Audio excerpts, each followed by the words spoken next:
1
menit lagi kita mulai ya. Apakah kalian mendengar suara saya? Terdengar, Bu. Febrianti? Iya, Bu, terdengar.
Ya, kita mulai saja ya.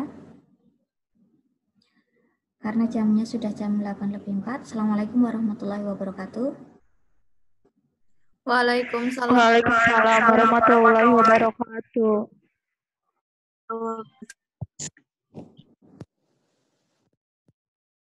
Ada sedikit masalah dengan headset saya.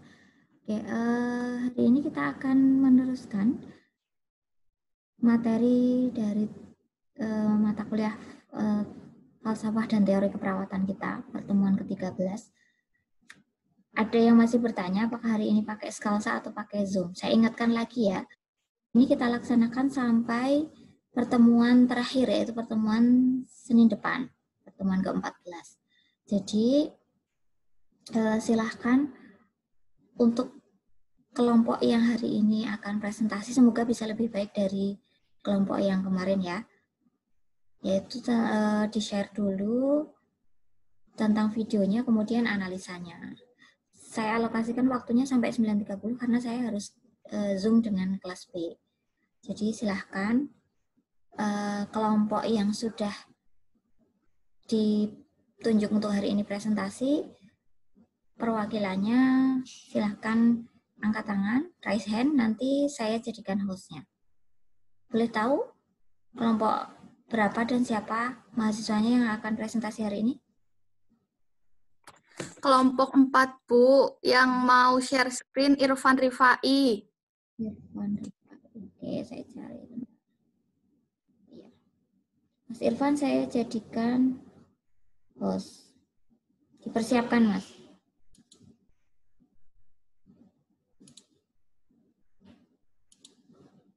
Ya, Mas Irfan sudah jadi host.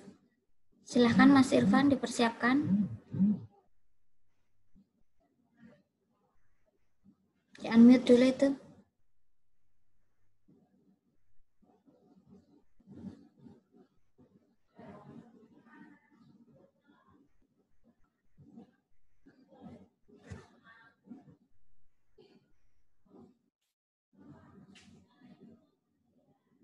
Ibu, mohon izin dibuka dulu, Bu, presentasinya. Iya. Dari kelompok berapa ya? Saya buka. Assalamualaikum warahmatullahi wabarakatuh. Waalaikumsalam.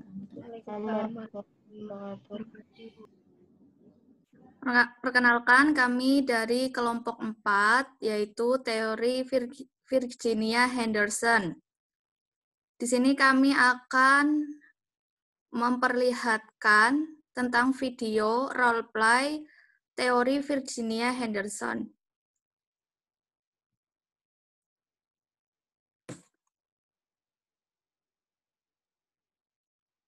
Silahkan diputar videonya.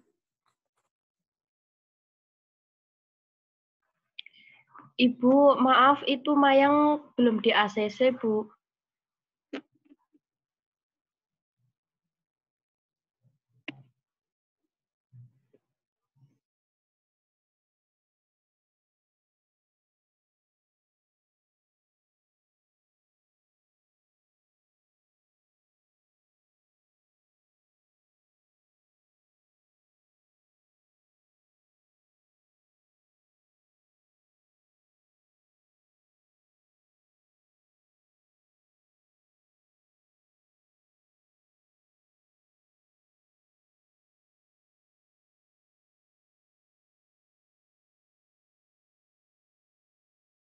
Ya Allah, saya benar.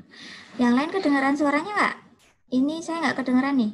Tolong sambil dijelaskan saja. Ini Enggak, Bu. Kedengaran suaranya? kedengaran? Enggak, Bu. Enggak. Ya, berarti kelompok sambil menarasikan ya. Bu, Ibu, Baik, Bu. itu maaf ada yang belum di ACC. Yang bisa meng-ACC hostnya, Mbak. Jadi yang sekarang yang meng-ACC. Itu Irfan yang ACC.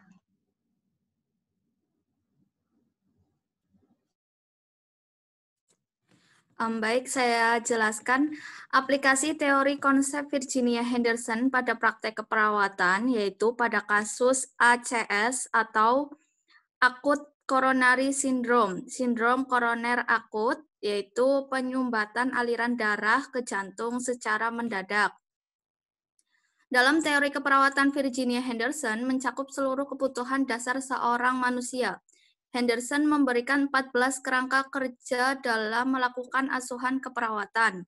14 komponen tersebut dalam asuhan keperawatan dasar pada tingkat asuhan individu individual mengacu kepada aktivitas dalam kehidupan sehari-hari dari seseorang perawat membantu ke fungsi-fungsi ini, atau membuat kondisi sehingga memungkinkan pasien melakukan hal-hal berikut ini.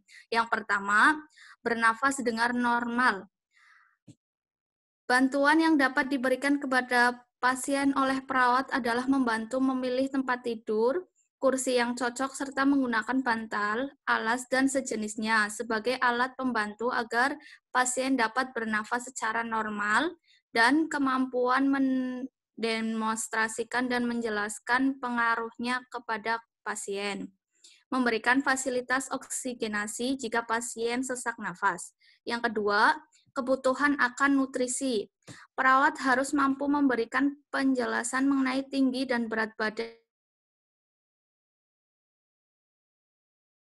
persediaan makanan serta minuman dengan tidak lupa memperhatikan latar belakang dan sosial klien, apakah ada alergi atau tidak. Yang ketiga, kebutuhan eliminasi. Perawat harus mengetahui semua saluran pengeluaran dan keadaan normalnya, jarak waktu pengeluaran, dan frekuensi pengeluaran. Perawat juga membantu pasien dalam hal buang air besar dan buang air kecil. Yang keempat, gerakan dan keseimbangan tubuh.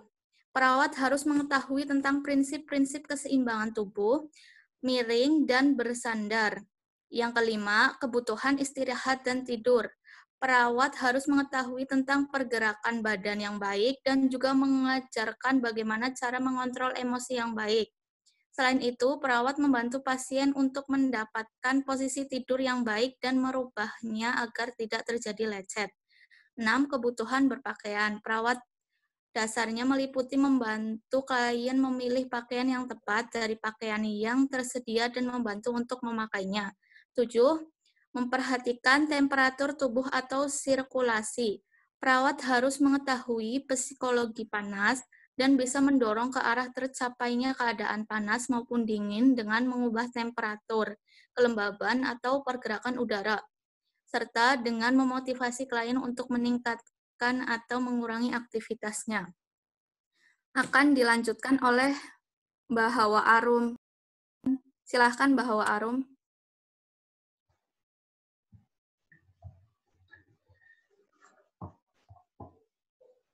Maaf sebentar, Son. Lagi mau ganti HP dulu sebentar.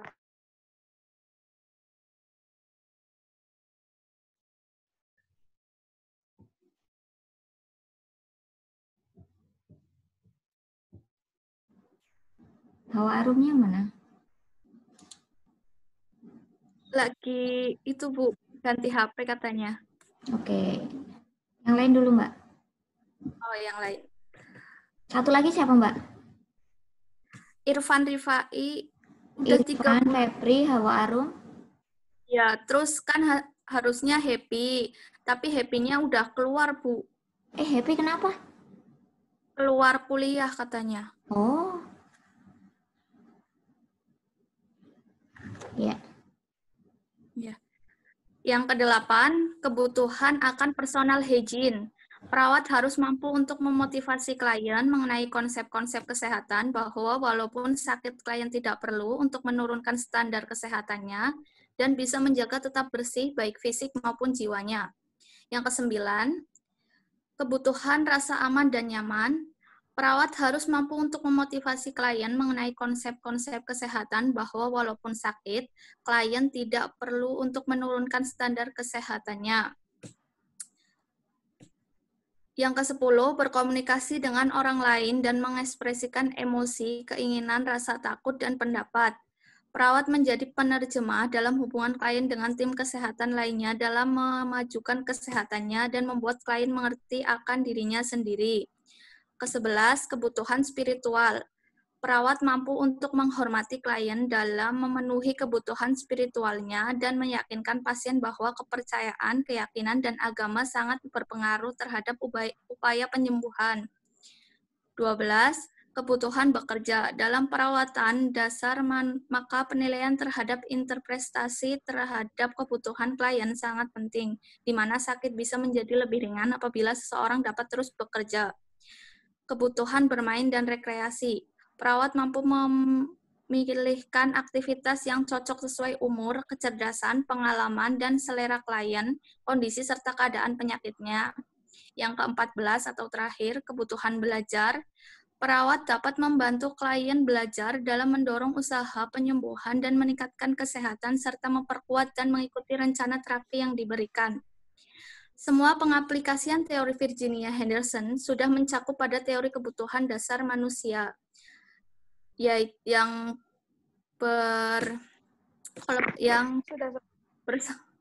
sudah. Oke. Ya. Silakan bahwa Arum dilanjutkan kelebihan dari teori Virginia Henderson apa? Kelebihan dan kekurangan teori Virginia Henderson. Kelebihan 1, sudah mencakup kebutuhan manusia, psikososial, dan spiritual. Kedua, mempermudah proses pengajian dengan menerapkan 14 kebutuhan dasar manusia. 3, dapat mengidentifikasi secara holistik atau menyeluruh kebutuhan dan respon pasien. Keempat, mempermudah perawat untuk melakukan pendekatan dengan pasien. 5. Kekurangan. 1. Terlalu berfokus kepada satu hal seperti 14 kebutuhan dasar manusia. Kedua, pada teori ini tidak memuat tentang adanya riwayat kesehatan seperti riwayat kesehatan sekarang, riwayat kesehatan masa lalu, keluhan pasien. Yang ketiga, tidak memuat riwayat kesehatan keluarga dalam kemampuan bahaya trauma pada lingkungan. Yang terakhir, terlalu berfokus pada membantu pasien untuk mandiri dalam memenuhi kebutuhan dasar manusia. Sekian dari kelompok kami. Maaf kalau ada kekurangan. Apakah ada pertanyaan dari presentasi yang telah kami berikan? Dalam video tadi isinya apa, Mbak? Kalau boleh tahu, Mbak. Apakah tadi sudah menggambarkan tentang Virginia? Iya. Dalam video tadi yang ada kesalahan teknis, tidak ada suaranya, itu tentang praktek nyata pada pasien ACS yang sudah mencakup 14 kebutuhan dasar manusia yang diterapkan oleh Virginia Henderson, Bu. Jadi tadi ada cara memenuhi kebutuhan biologisnya, terus rasa aman nyaman, eliminasinya, komunikasinya, kebutuhan berpakaiannya sudah tercakup semua, Bu, dalam video. Jadi video tadi menggambarkan tentang pengkajian berapa sistem? 14, Bu. 14 kebutuhan dasar manusia yang dikaji melalui proses pengkajian. Itu tadi ada pasiennya nggak, Mbak, di situ? Ada pasiennya, ada dokternya, ada perawatnya, Bu. Oke. Sambil diputarkan lagi boleh? Oh, boleh, Bu. Ya. Silahkan Irfan Rifa putarkan. Sebentar, saya jadikan host dulu. Tak pikir itu tadi sambil diputarkan, sambil yang lain presentasi gitu loh. Saya lagi.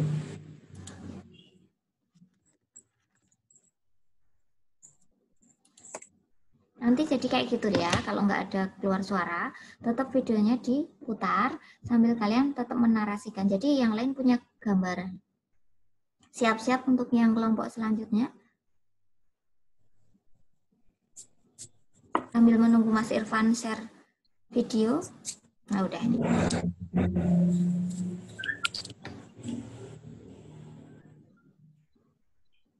Nah, ini dokternya ya?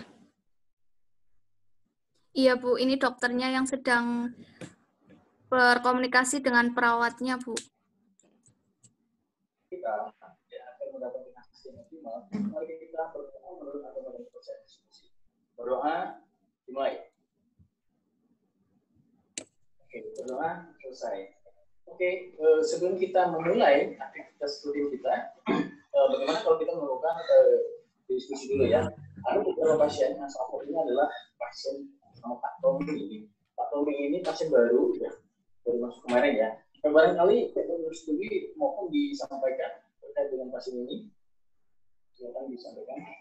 Baik, terima kasih Mas Dian. Saya akan menjelaskan kasus dengan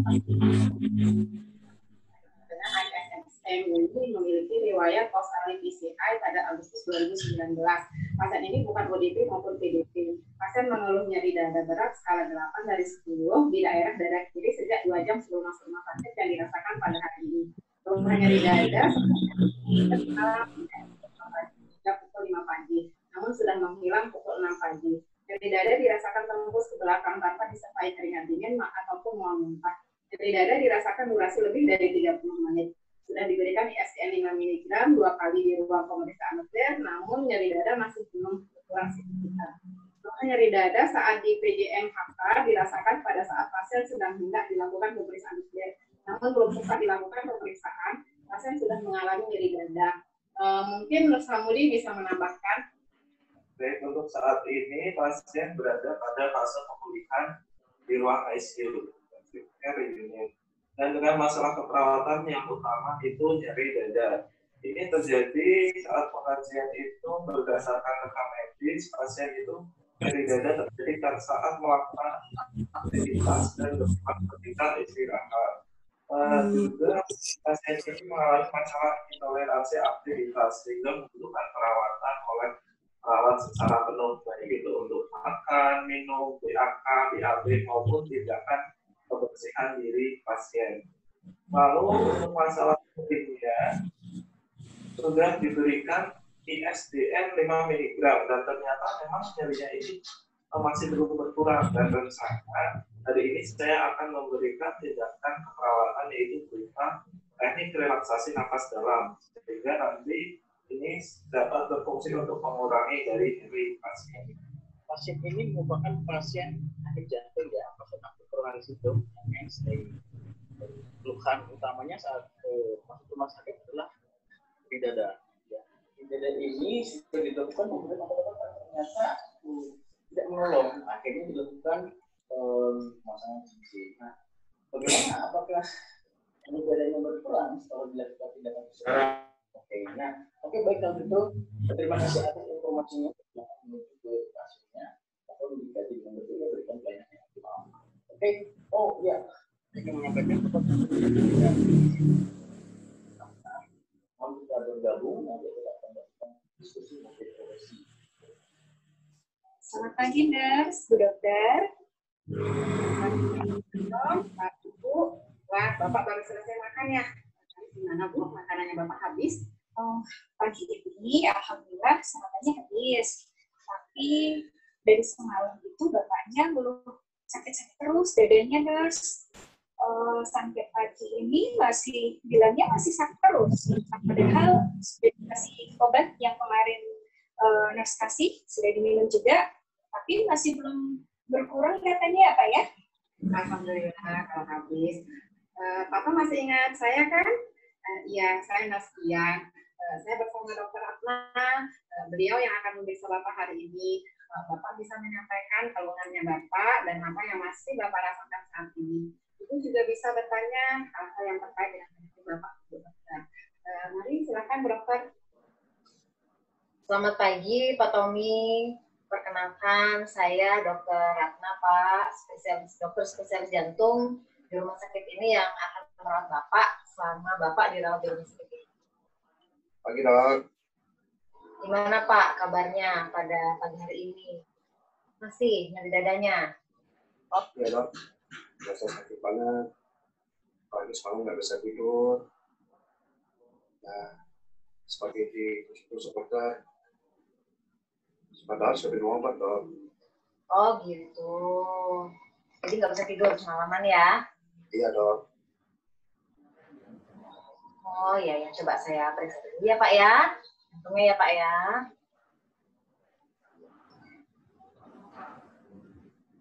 Tarik nafas Pak. Buang. Tarik nafas Pak. Buang. Oke. Tarik nafas. Buang. Coba Pak, tangannya. Ini Pak.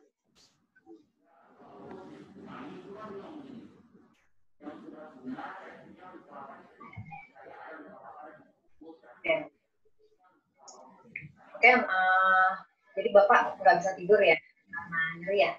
Jadi nanti untuk membantu tidur Bapak akan saya berikan obat supaya Bapak Oh iya, terima kasih. Oh, kok dibalik ke aku? Enggak dari Bu Tri. Ya, makasih, Bu. ya Pak ya. Ada keluhan lain Pak? Oke, nanti Pak Tommy yang harus dilakukan adalah ini kan gangguannya pada jantung ya Pak ya. Nyerinya karena ada gangguan jantung, maka Pak Tommy harus membatasi asupan cairan yang masuk. Jadi idealnya hanya boleh masuk sekitar 600 ml per hari. Itu pun sudah termasuk sayuran, jadi bukan hanya minum saja. Jadi minum sangat dibatasi ya Pak ya, untuk mempermudah kerja jantung ya. Oke, kemudian untuk aktivitas, gimana Pak untuk aktivitas Bapak? Oh Bapak merasa masih ini ya masih sangat sulit ya karena rasa nyeri ya. Jadi nyeri itu datang ketika Bapak beraktivitas ya. Nah jadi sekarang Bapak beraktivitas hanya boleh semampu Bapak. Jadi kalau dirasa nyeri Bapak harus berhenti. Nah nanti akan dibantu sepenuhnya oleh nurse yang ada di sini ya Pak ya. Kebetulan pada pagi hari ini ada 3 nurse yang berdinas. Ada nurse Edian, ada nurse Tommy. Oke, mudah-mudahan Bapak cepat membaik ya. Gimana Pak Tommy? Ada lagi yang mau ditanyakan? Kok baik, kalau sudah tidak ada lagi. Nah, kalau masih ada yang bingung ya Ibu Dwi ya, gitu nanti Bu Dwi yang akan selalu menemani Pak Tommy ya, masih selalu mendampingi ya.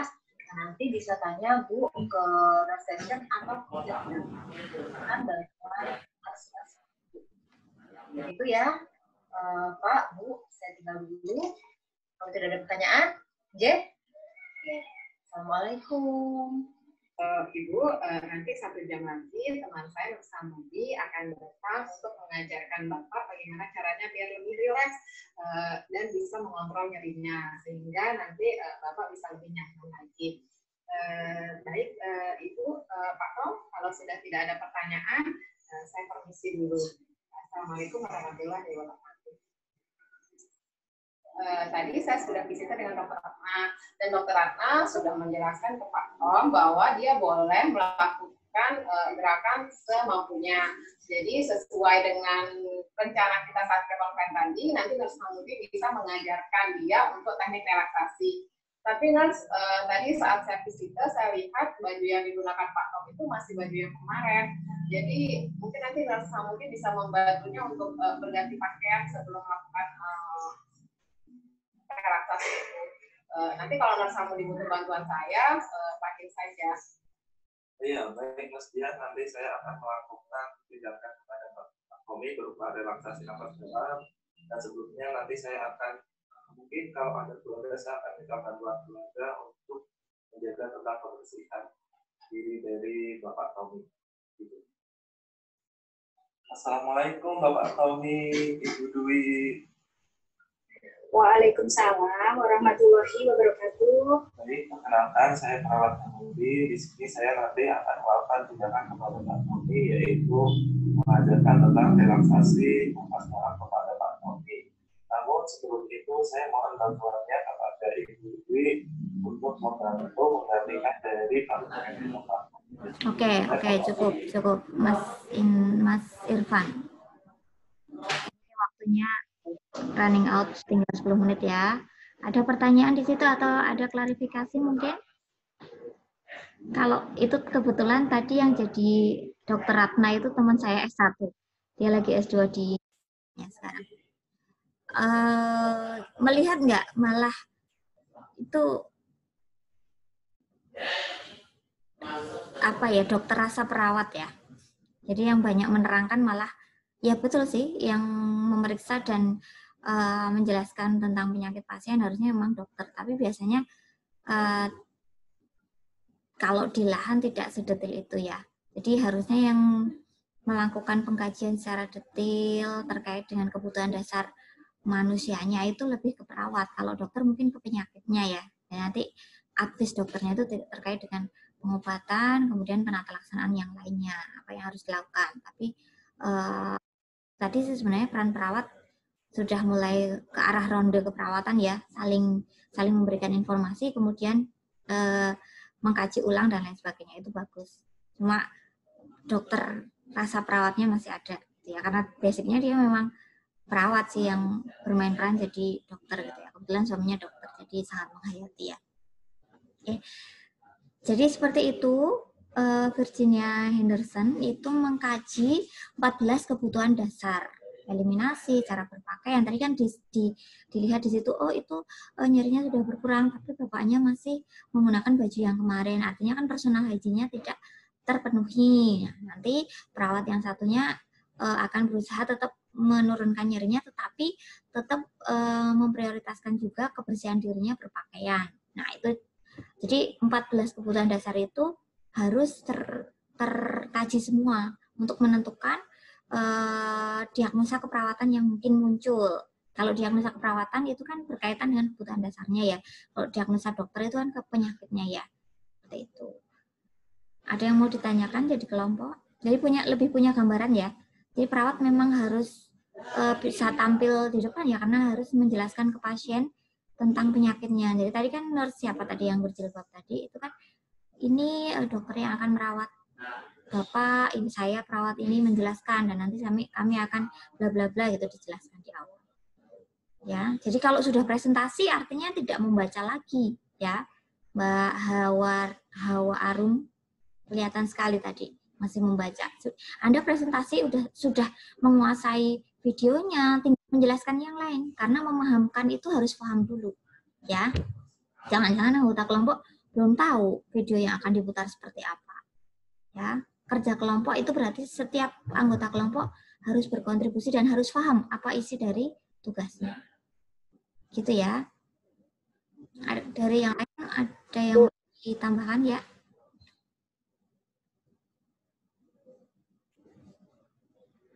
Belum ada yang ditambahkan, Bu. Oke, lanjut ke kelompok kedua ya. Maaf, Ya. Ibu. Saya Ya. mau nanya, Bu. Ya, silakan. Saya Siti Fatimah, Bu, dari kelompok yang kemarin 23 yang belum sempat mempresentasikan. Apakah hari ini masih bisa presentasi? Nanti kita lihat waktunya ya. Kemarin kan sebenarnya videonya sudah diserahkan ke saya ya. Sudah belum? Ya, sudah, Bu. Nanti kita lihat waktunya ya. Kalau ada waktunya kita beri kesempatan ya. Iya, Bu. Terima kasih ya, Bu. Oke. Lanjut kelompok selanjutnya. Oh, berarti kelompok berapa, Mbak? Ini waktunya tinggal mungkin 5 menitan. Kelompok 5, Bu. Ya, kelompok 5. Siapa yang mau share screen siapa?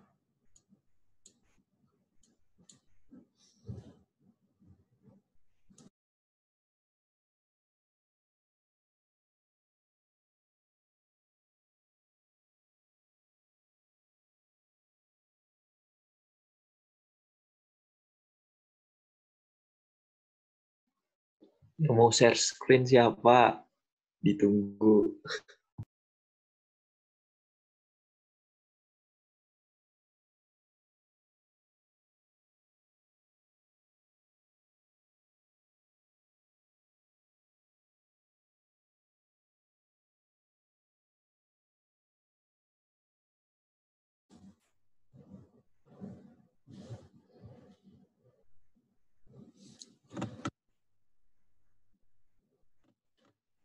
Lewat kelompok 3. Nih, malah nanti saya beri kesempatan Mbak Siti Fatimah dulu boleh Mbak untuk dijelaskan saja analisanya yang kemarin. Oh, dijelaskan saja, Bu. Ini tinggal sisa waktunya sedikit. Oh ya. Langsung dijelaskan aja, Bu. Ya. Assalamualaikum warahmatullahi wabarakatuh. Saya dari kelompok 3, saya akan mempresentasikan tentang teori Levin. Metode Levin berfokus pada individu sebagai makhluk holistik dan area utama yang menjadikan konsen perawat dan memelihara keutuhan seorang. Model konsep beradaptasi terhadap lingkungannya. Jadi metode Levin itu fokusnya terhadap lingkungannya agar pasien itu menjadi nyaman dalam keadaan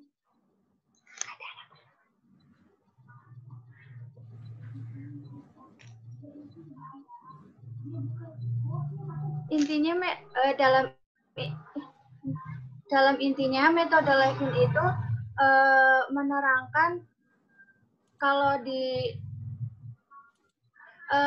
membuat pasien menjadi nyaman dalam perawatannya. Cara membuat pasien menjadi nyamannya seperti apa, Mbak? Biar dijelaskan ke yang lain.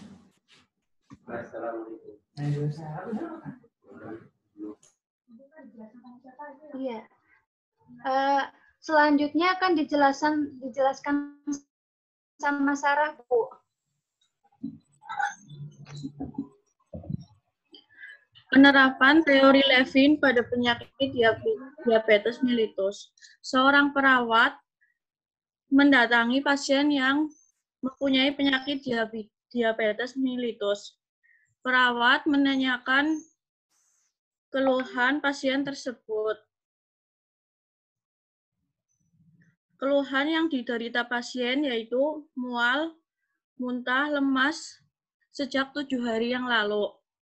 Tidak bisa melakukan kegiatan di luar, sulit tidur, pasien itu selalu ada keluarganya yang selalu membantunya di saat dia sakit. Berdasarkan keluhan pasien tersebut, perawat memberikan bantuan aktivitas makan dan minum kepada pasien sesuai kondisi pasien. Motivasi dan latih pasien untuk bisa makan secara tertahap, memberikan dukungan dan penguatan penguatan terhadap pasien secara positif, seperti berbicara dan memberi sentuhan pada pasien, memberikan dukungan secara emosional pada pasien dan keluarga selama menjadi perawat inap di rumah sakit. Next. Kelemahan teori Levin. Meskipun kelengkapan teori dan aplikasi teori Levin luas, model ini bukan tanpa batasan. Sebagai contoh, model konservasi Levin berfokus pada penyakit yang bertentangan dengan kesehatan. Demikian, intervensi keperawatan dibatasi hanya untuk mengatasi kondisi penyajian individu. Oleh karena itu, intervensi keperawatan berdasarkan teori Levin adalah berfokus pada saat ini dan jangka pendek, dan tidak mendukung prinsip-prinsip promosi dan pencegahan penyakit, meskipun ini adalah komponen penting dari praktek keperawatan saat ini. Next. Dengan demikian, keterbatasan utama